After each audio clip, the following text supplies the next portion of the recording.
Hey everyone, just one second. I'm gonna cover up my mess. Okay. So today we're going to talk about issues in play therapy. Okay. So there are some common issues in play therapy about which we need to be mindful. So we're going to talk a little bit about those today. And the first one is confidentiality. So we want to, as we've talked before about parental involvement, the parents, while they are the clients, we're going to be mindful of sharing general updates and information and suggestions for parents, but not sharing anything that's said in the playroom or play behaviors that are played out, because that's considered confidential. So we're going to provide, we're going to stay away from specifics or we're not going to describe elaborate play scenes. So we're going to just stay cautious, or on the side of caution. Deliver informed consent in a developmentally appropriate way. That's really important. So depending on the age of your client, you're going to let them know what the limits to confidentiality limits are, and what you might share with a parent versus what you will not share. Do not show artwork to parents or post on the walls, because this is considered confidential as well. And of course, if the child is in danger of harming themselves or others, then we need to inform parents and train them on the best way to help. So, participation in play with the child. So whether or not to participate in children's play is an important decision that you must make prior to the onset of therapy. And although it's largely a function of the therapist's personality, it should be based on a rationale consistent with the therapist's objectives. So you can play with children, but some therapists choose not to play with them. And that's going to be based on your level of comfortability and your perspectives on the nature of play.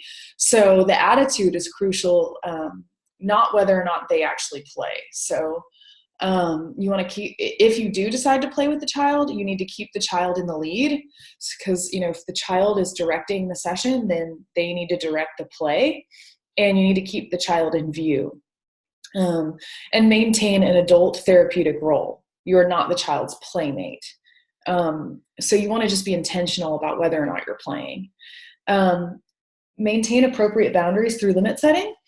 If the therapist chooses to participate in the child's play, that would be done as a following participant, taking cues from the child, asking the child to define the role or activity that the therapist allows the child to lead the way. So for example, if a child says, "Play dress up with me," then you aren't just going to jump right in and start putting on a hat. You would say, "Which hat would you like for me to wear?" And they may say, "Be the fireman." And so then you'd say, "You want me to be the fireman?" And then you would put it on. And then you would kind of wait for them, to do what they do. And then if they say, "Play with me," then what would you like me to do? Well, let's play war with the soldiers. And then you kind of just you wouldn't ask them for every step of the way, but let them start the action. Let them start the play. You can find a balance between being natural and letting go and playing, and letting the child lead. So if you're mindful of that, I think you can make it happen pretty well.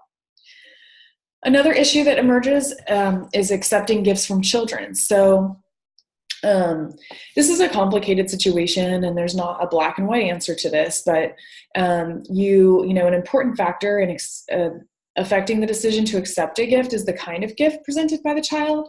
So artwork or something created by the child is an extension of the child and can be viewed as an extension of emotional giving, because it's part of the child, that the child has created something for you. You want to be wary of if a child brings you something to try to make up for behavior from a previous session, because if you accept the gift, then it sends a wrong message. But there's no hard and fast rule that prevails in regard to gift giving.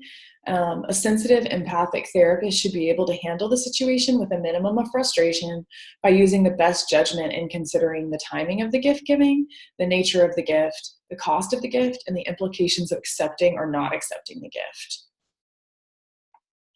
So in terms of rewards or gifts from you to the child, We should not be giving any rewards in our playtime, as the relationship itself is rewarding, and that would be very directive and would be a different type of intervention than child-centered approach. And a reward can influence the child and create a dynamic that inhibits free will. And at the end of the relationship, it's still inappropriate because the value of the relationship comes from the relationship itself. So you don't want to get into the habit of giving gifts or candy for a last session. And, you know, Dr. Landreth states that what's held in the heart can never be lost, and that the time together itself is the gift. The issue of asking the child to clean up. So child-centered play therapists don't engage in cleanup with the child. They see play as the child's words and would not ask an adult to clean up their language.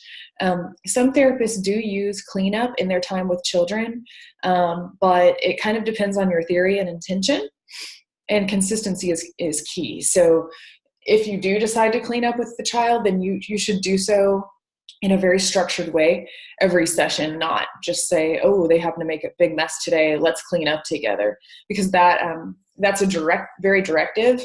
And if you've been in a non-directive, if you've been utilizing child-centered therapy, which is very non-directive, then it's going to throw them off. So, you know, be consistent, whatever you decide. And informing children of the reason they're in play therapy. The child-centered approach really does not require it, and you're going to use judgment based on theory. So, can they really understand what they're there for? Do they have the developmental understanding? How directive are you in your approach? Those are all things you would want to consider. And the issue of inviting others into the playroom. So it's usually contraindicated for children who need the play therapist's full attention or are sensitive to comparison with other children. The therapist should judge based on the needs of the child. It can restrict the development of the relationship between the therapist and the child, and therefore could be unproductive. It could be useful, though, if there's a specific issue with another child, because that could give them space to work through some of their issues. And parents are not typically allowed in the playroom unless there's major anxiety at the beginning of the relationship in the first session. All right, so that is all I have for some of the issues that might come up in play therapy, and I will talk to you later. Thanks.